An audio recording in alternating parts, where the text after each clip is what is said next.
What's going on, guys? This is Lesky. For this Pro Clubs video, I'll be showing y'all an updated cam build that has all the tools you need to be a successful attacking mid.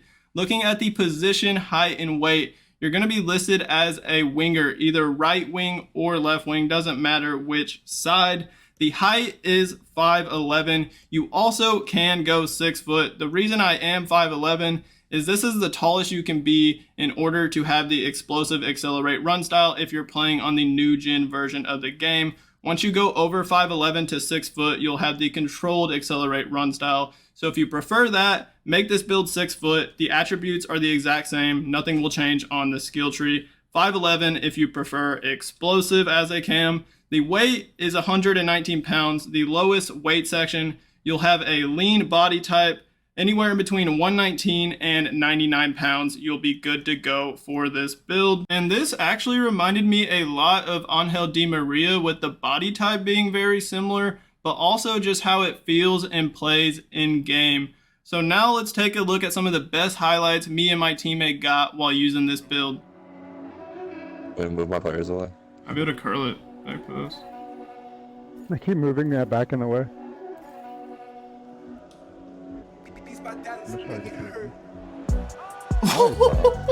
That was crazy. That's so much curve. Oh. Yeah, if we had at least our players. Oh yeah. Ooh.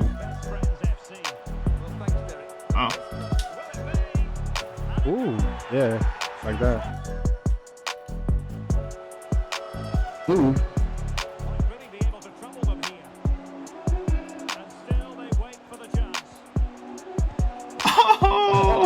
That was so athletic. Oh, I had to wait for the moment. He's there. You're on.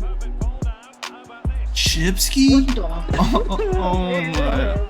Bunny hop Wow.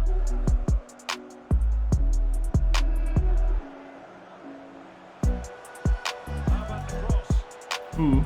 Nice. Whatever. Oh my god. Struck through. Sticky tray, baby. No way. Oh my.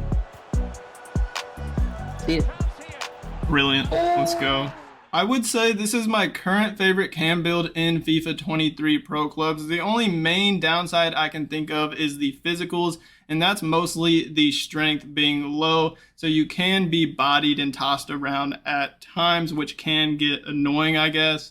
But that's really the only thing I would say that kind of sucks about this build. The first perk that I have is Skill Dribbler. This will help a lot to improve the dribbling, and we're really relying on this perk for this build, and we're actually relying on all 3 of these perks, which is why I wouldn't suggest any other perk on this build. I definitely use these 3. Active First Touch will increase some dribbling ability, but also increase your acceleration and sprint speed in certain situations, make you feel a little bit faster and quicker. The third one is Threaded Pass, and this will help increase the vision, which will make the through balls better and more accurate. It'll give you the swerve trait, which is nice. It'll add more curve and bend onto your through balls. And this will be great because I didn't go for a ton of vision upgrades on the passing page. So Threaded Pass will make up for that. Let's take a look at the skill tree. Let's begin on the physical page. As I was saying, the physicals are not going to be great on this build, especially the strength. Only 63 strength and 66 aggression. But all of our upgrades are on the right side. I'm mostly just going for stamina and reactions upgrades. I maxed out the stamina at 94. Then we have 93 reactions. Don't forget about the second sections to get those reactions upgrades.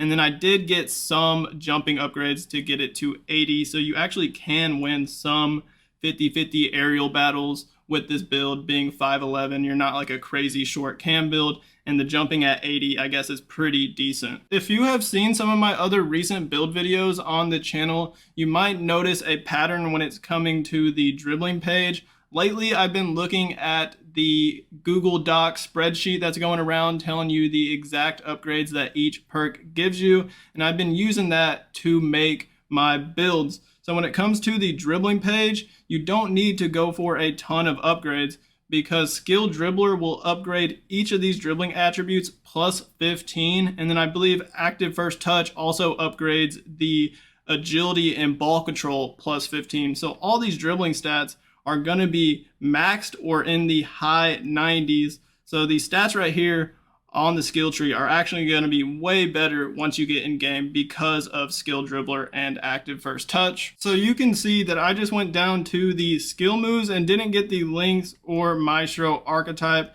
Then at the top right, don't forget about the second section for the +2 balance. If you don't want 5-star skills, say you just want 4-star skills, I would take this one off on the left.